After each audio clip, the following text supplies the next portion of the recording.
Okay, I've been wanting to make a video here of my air conditioning system when it failed over the 4th of July, and we had about 20 guests here visiting with us at the lake, and woke up in the middle of the night and the house was about 80 degrees, even though the thermostat was set at 73, and I started to look around trying to figure out what was going on, and I narrowed it down to the heat exchanger outside. And what had happened was the fan motor was not spinning.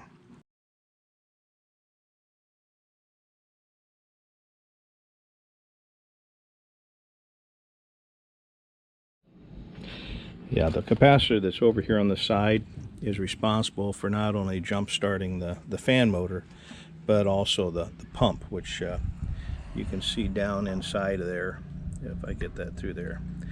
And in my case, the part of the capacitor that was firing up the pump down there was still working fine, but the other side of the capacitor actually had failed.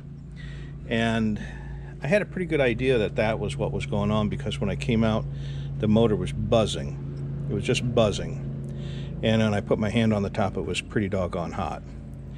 So I knew at that point that I had a pretty good idea the capacitor was a problem. And then when I took this framework off, lifted up and spun by hand the fan, it took right off spinning again. It gave me a pretty good indication that the motor wasn't the problem, the capacitor.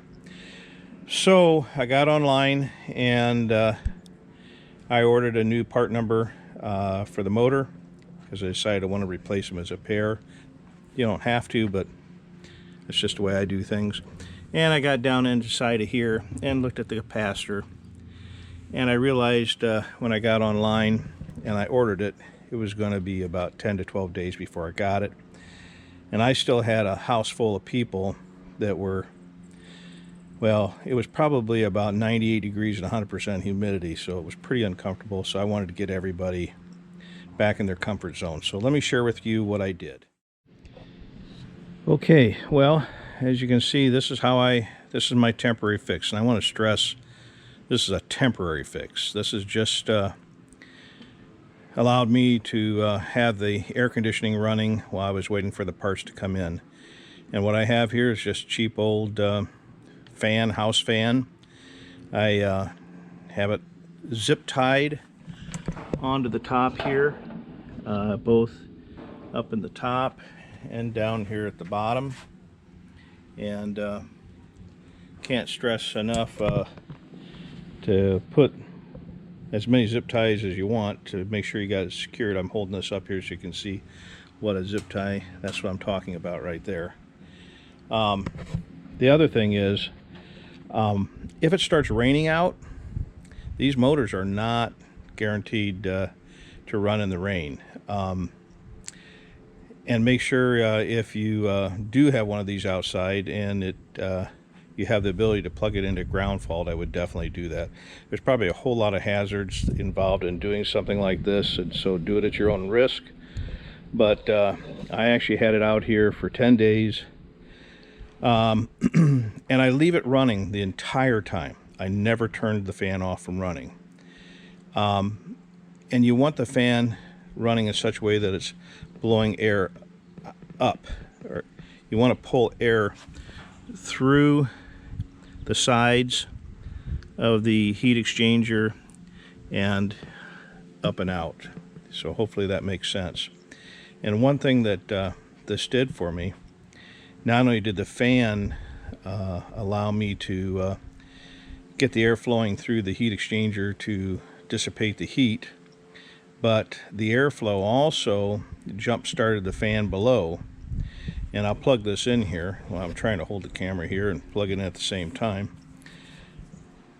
You'll see that the air going through actually would jump-start the fan below. And at that point, I actually had both fans running. So about the time the fan started spinning about as fast as the lower fan I'm talking about, spinning as fast as what you're watching it right now, that was enough to actually get it kicked off and the whole thing started running. So again, don't do this in the rain, please. I don't want anybody getting electrocuted. If you have the ability to go into a ground fault, make sure you do that as well.